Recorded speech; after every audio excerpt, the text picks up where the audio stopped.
Life కి స్వాగతం. మీ ఆరోగ్య నేస్తం. ఇది కేవలం సమాచారంగా మాత్రమే భావించండి. ఈ సమాచారం ఆధారంగా ఆరోగ్య సమస్యలకు సంబంధించిన నిర్ణయాలు తీసుకోవద్దు. అందుకోసం వైద్య నిపుణులను సంప్రదించండి.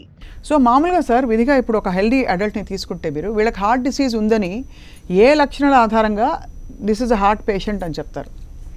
అంటే ఇప్పుడు ఒక వ్యక్తికి నొప్పి ఉంటే ఆ నొప్పి గుండెది ఎట్లా కాదా అనేది నిర్ధారించుకోవటం ఒకటి. అంటే పెయిన్ ఉంది, పెయిన్ ఉన్నప్పుడు ఛాతీకి మధ్య భాగంలో వచ్చి అది నడుస్తుంటే ఎక్కువ అవుతూ దాంతోపాటుగా చెమటలు పట్టడం, ఎడం చేతికి లాగటం ఇలాంటి లక్షణాలు ఉన్నప్పుడు అది గుండెకి సంబంధించిన నొప్పి అని తెలుస్తుంది.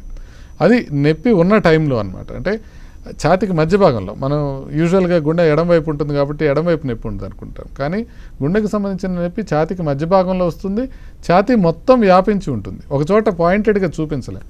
అది సెకండ్స్ మాత్రం రాదు, కొంచెం ఎక్కువసేపు నిమిషాల పాటు ఉంటుంది. నడిస్తే ఎక్కువ అవుతుంది, ఆగిపోతే తగ్గిపోతుంది. అలా ఉన్న నొప్పి మనం గుండెకి సంబంధించిందని భావించాలి.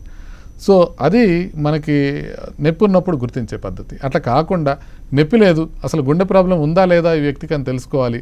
అప్పుడు ఏం చేస్తామంటే ఆయనకి 2-3 బేసిక్ టెస్టులు ఉంటాయి. ఈసీజీ ఒకటి, 2D ఎకో ఒకటి, ట్రెడ్మిల్ టెస్ట్ అని ఒకటి.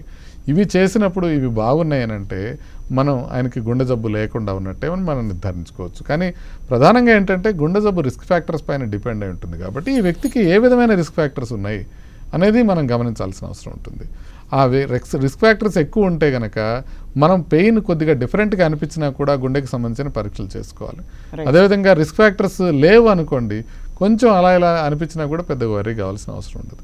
అంటే ప్రధానంగా 3 రకాల ఫ్యాక్టర్స్ని మనం గుండె జబ్బు ఉందా లేదా అని నిర్ధారించుకోవడంలో ఉపయోగించుకుంటాం.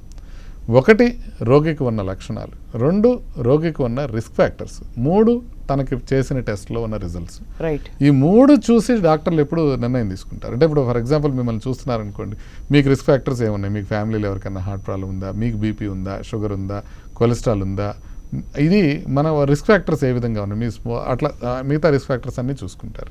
దాంతోపాటుగా మీకు మళ్ళా మీకున్న టెస్టింగ్లో ఏమేమి ఇది ఉన్నాయి, ప్లస్ మీకున్న సిమ్టమ్స్ ఏంటి, అంటే మీకు నడిస్తే నొప్పి వస్తుందా లేదా ఇట్లాంటివి. సో ఈ 3 కొరిలేట్ చేసుకొని గుండె జబ్బు ఉందా లేదా అనే నిర్ధారణకు డాక్టర్లు వస్తారు. ఇది కేవలం సమాచారంగా మాత్రమే భావించండి. ఈ సమాచారం ఆధారంగా ఆరోగ్య సమస్యలకు సంబంధించిన నిర్ణయాలు తీసుకోవద్దు. అందుకోసం వైద్య నిపుణులను సంప్రదించండి.